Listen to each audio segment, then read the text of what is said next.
Assalamualaikum warahmatullahi wabarakatuh. Perkenalkan, nama saya Manitri Melisa. Saya akan mempresentasikan PPT yang berjudul Anatomi Fisiologi Sistem Pencernaan. Sistem pencernaan: 1. Memasukkan makanan. 2. Memecah makanan. 3. Menyerap atau absorpsi makanan. 4. Menyalurkan sisa-sisa makanan.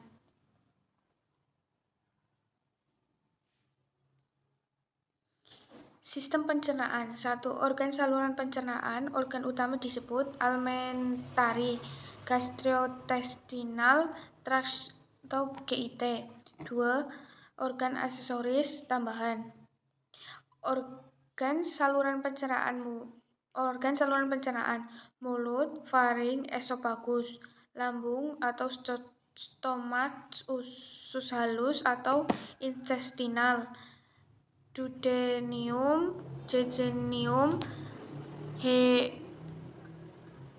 ileum, usus besar atau colon, cecum, acemeden, descendens, rectum, appendix, transversal, sigmoid, anal, kanul, anus. Organ aksesoris pencernaan: lidah, gigi, kelenjar ludah atau salivary glands, parotid, sublingual, submandibular, gallbladder atau kelenjar empedu, hepar atau liver, pankreas.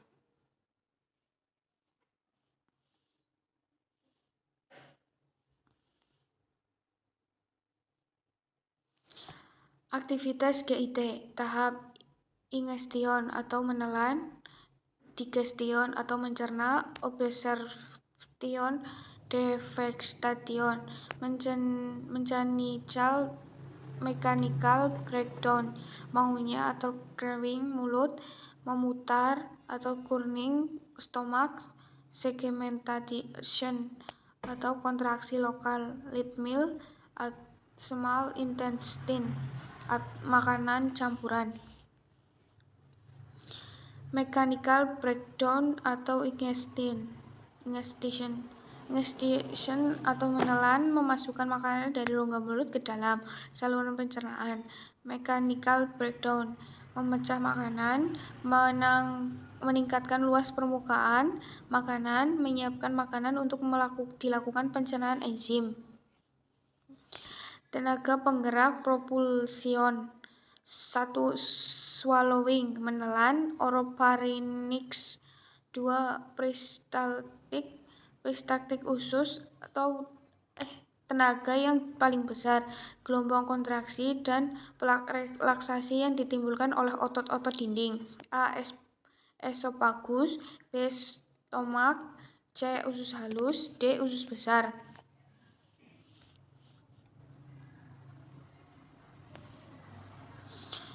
Efek peristaltik: 1. Meremas makanan sepanjang trachea.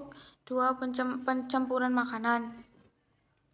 Perbedaan gerak peristaltik dan segmentation. Digestion terdiri dari stomach, usus halus, melibatkan enzim, memecahkan makanan, proses katabolik. Absorption dilakukan di rongga. Usus halus menyerap nutrisi, usus besar menyerap cairan, terutama air. Sisa makanan, feses, mengumpul di colon sigmoid. Defecation, eliminasi BAB. Sisa makanan yang disimpan di sigmoid dikeluarkan melalui anus. Mekanisme BAB: makanan didorong masuk ke rektum. Makanan disimpan di ampula bak rektum yang membesar. Merangsang saraf, sphincter internal terbuka, timbul keinginan BAB. Sphincter eksternal terbuka, BAB, menahan BAB, menyerapan air meningkat. Feses mengeras, konstipasi. Efek infeksi pada usus meningkatkan peristaltis menyebabkan mules, absorpsi air menurun, feses encer, diare. Selama BAB, otot dada, diafragma, otot dinding, abdomen, diafragma, pelvis menekan saluran cerna. Pernafasan terhenti saat ketika paru menekan. Peritoneum, membran paling luas yang menutup rongga abdomen pelvis. Terdapat dua jenis, satu peritoneum visceral, dua peritoneum periantal. Ruang peritoneum atau periantal cavity. Peritoneum cavity. Terdapat cairan dihasilkan oleh membran sereus membuat licin organ yang ada di dalamnya. Mesentery, dua membran peritoneum yang bersatu pada bagian belakang yang meluas ke rongga pencernaan dari dinding tubuh. Fungsi menyediakan rute pembuluh darah, kelenjar, limfatik, dan saraf untuk menuju ke rongga pencernaan. Memegang organ di tempatnya, menyimpan lemak, dibagi menjadi dua. Mesentery dorsal melekat pada dinding abdomen posterior. Dua mesentery ventral, seperti halnya yang meluas dari liver ke dinding anterior abdomen. Lanjut, beberapa mesentery nama khusus ligamen omentum tertaut pada mesentery endothelial atau peritoneal organ. Tidak semua sel pencernaan terlambat pada mesenterium. Contoh pankreas, duodenum sebagai usus besar, retroperitoneal. Peritonitis, radang pada peritoneum, penyebab sel isi sel cerna yang keluar masuk ke peritoneum, luka pada abdomen, operasi daerah abdomen yang tidak bersih, infeksi organ pencernaan yang selanjutnya pecah. Lapisan pada dinding saluran pencernaan terdapat 3 lapis.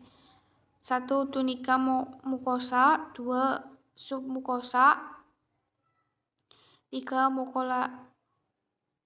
Mukolaris eksternal, 4. serosa. Tiap lapis terdiri dari sel yang berbeda pada sebuah fungsi pemecahan makanan.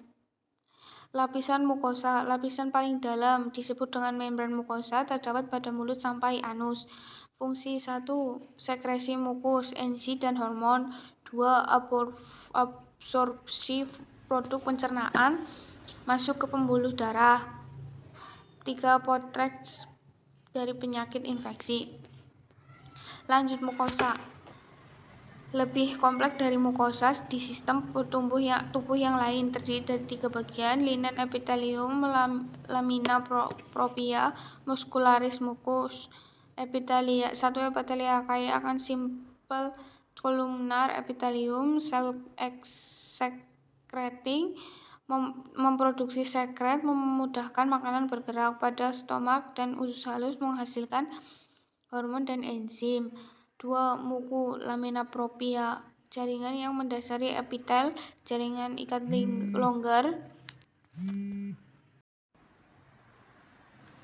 Terdapat pembuluh darah kapiler, aborsi nutrisi, terdapat limfoid, melindungi dari infeksi bakteri dan patogen lainnya. Tonsil terletak di laring, appendix. 3. Muskulari mukosa, bagian terluar mukosa terdiri dari sel otot polos, berfungsi memproduksi pergerakan lokal dari mukosa, membantu absorpsi dan sekresi. Lapisan submukosa berada tepat di atas mukosa, jaringan ikat areolar yang kaya akan suplai darah, pembuluh limfatik, folikel limfoid, dan serabut saraf.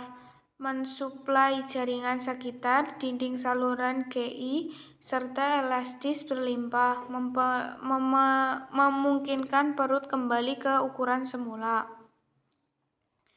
Lapisan muskularis eksternal terdapat di antara submukosa. Tidak semua saluran berlapiskan muskularis eksternal. Yang dilapisi muskularis eksternal, muskularis terdiri sel otot polos yang melingkari saluran, dapat menebal, membentuk seperti sphinkter. Sphinkter berfungsi mengontrol jalur makanan dari satu organ ke organ lainnya, mencegah reflux atau aliran balik. Lapisan serosa, lapisan terluar organ intraperitoneal disebut visceral peritoneal, terdiri dari jaringan areolar yang dilapisi mycelium, sel epitel squamous pada esophagus di luar rongga peritoneum. Fungsi serosa digantikan oleh tunika adventitia.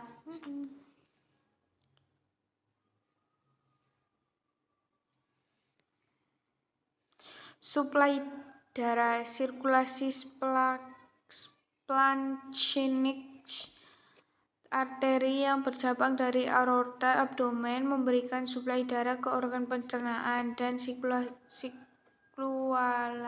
portal hepatika mendapatkan seperempat darah yang dipompakan jantung. Arteri supply cabang 2 dari batang keliak yang mensuplai limfa hati stomak, arteri disentrika usus halus dan besar. Sirkulasi portal hepatika menerima darah vena yang membawa nutrisi dari usus halus dikirimkan ke hepar.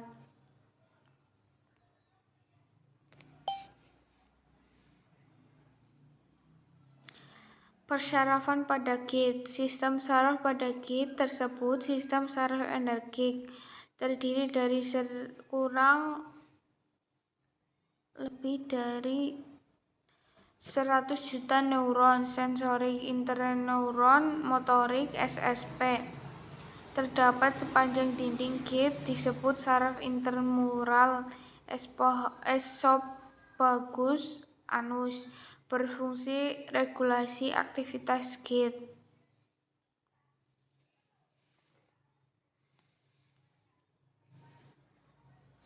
Pengaturan fungsi motilitas dipengaruhi oleh 1. Fungsi otonom otot polos, 2.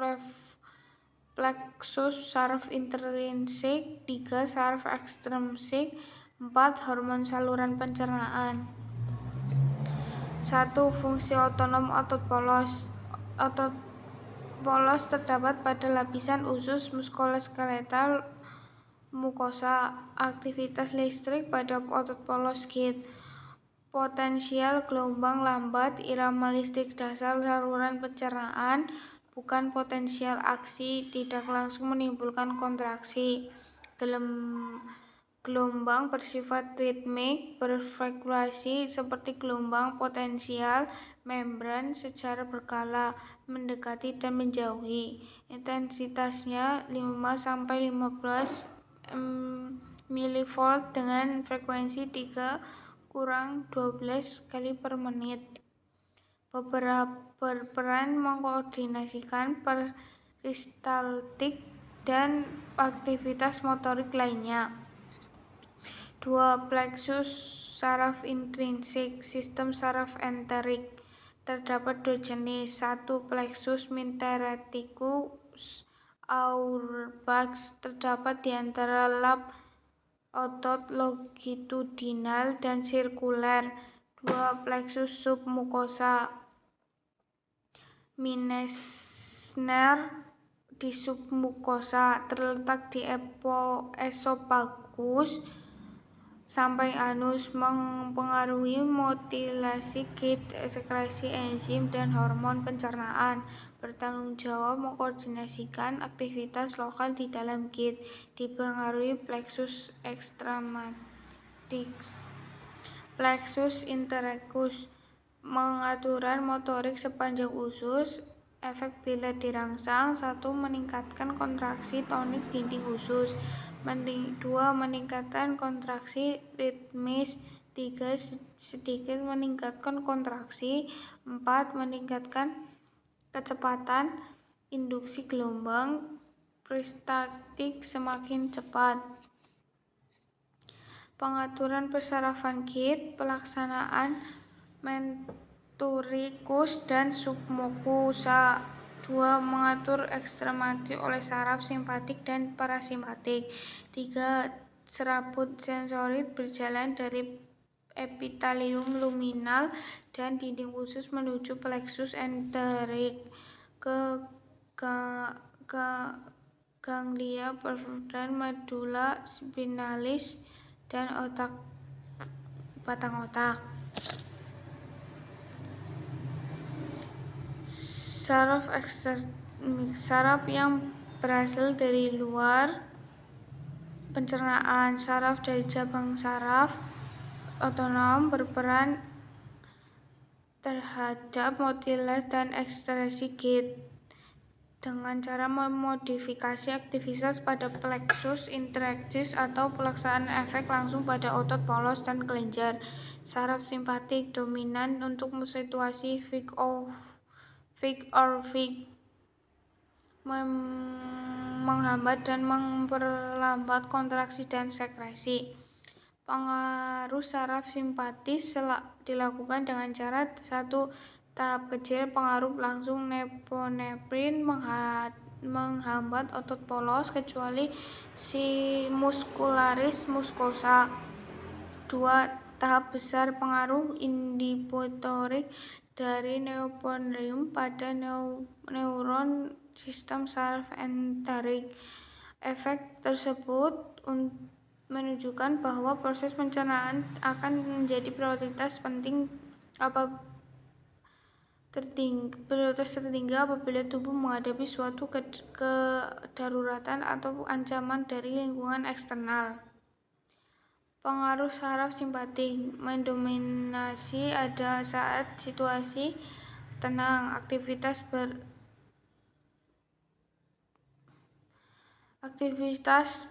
bersifat pemeliharaan pencernaan dapat berlangsung optimal dilewatkan melalui saraf vagus, berperan meningkatkan otot polos dan mendorong sekresi enzim dan hormon pencernaan.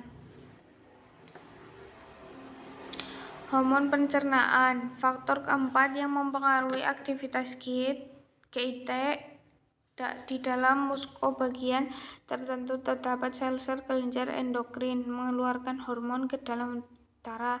Jenis hormon pencernaan: 1. Gastrin, A. Gastrin, B. kolestokrin, C. CK. 2. Sekretin, glukogen, C. glisantin, GLI atau D. VIP. E. Gastrin-inditory prolichen atau GIP. Pengeluaran hormon sebagai respon perubahan lokal isi lumen, misal adanya protein, lemak atau asam yang bekerja langsung pada sel-sel kelenjar endokrin atau tidak langsung melalui plexus intrinsik atau saraf otonom ekstrinsik.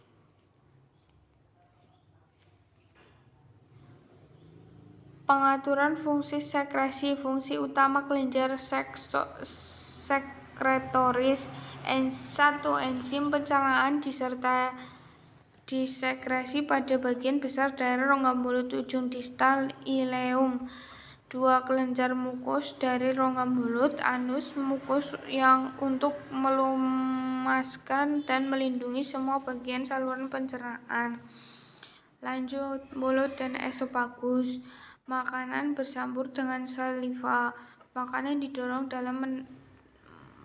melalui menelan ke esofagus, lambung atau stomak. Motilitas sekresi lambung diatur oleh mekanisme pernapasan dan humoral.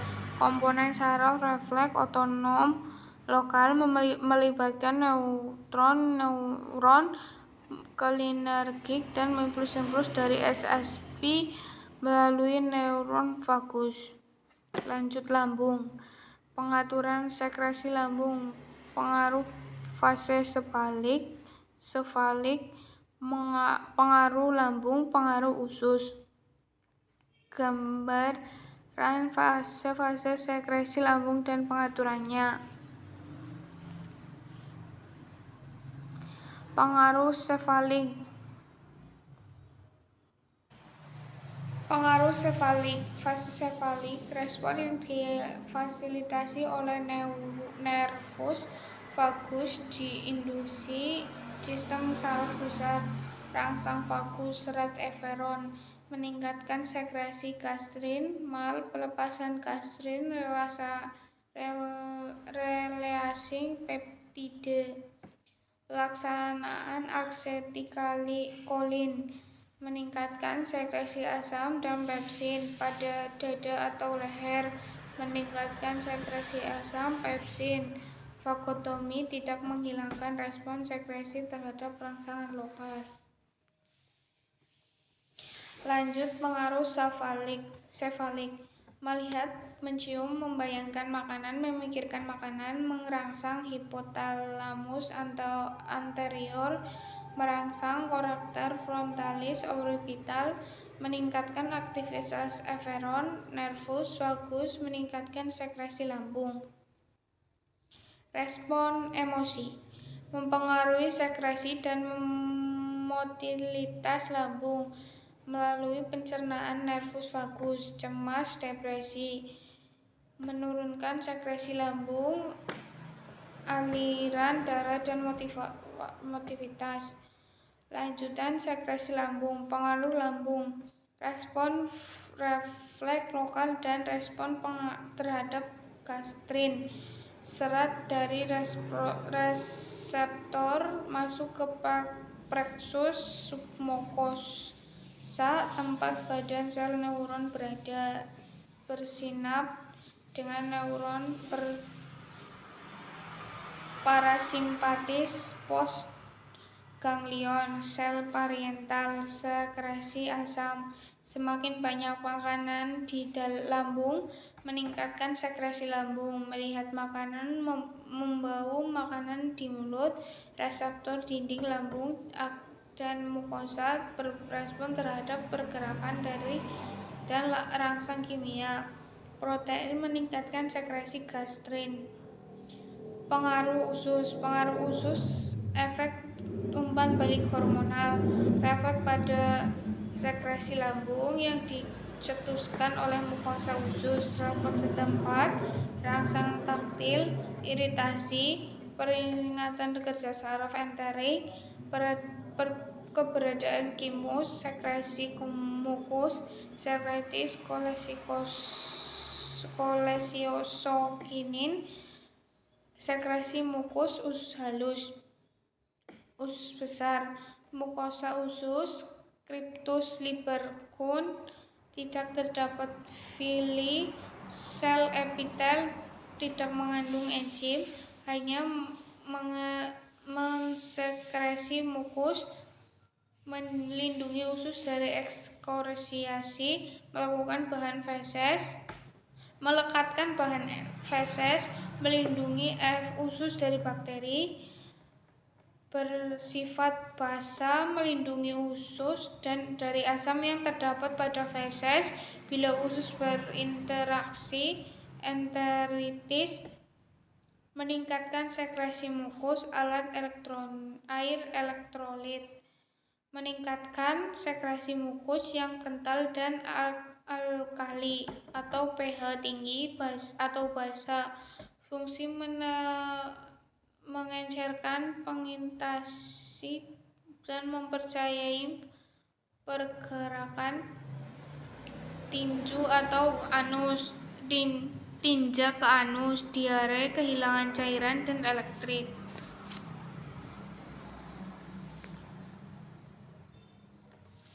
Sudah, terima kasih.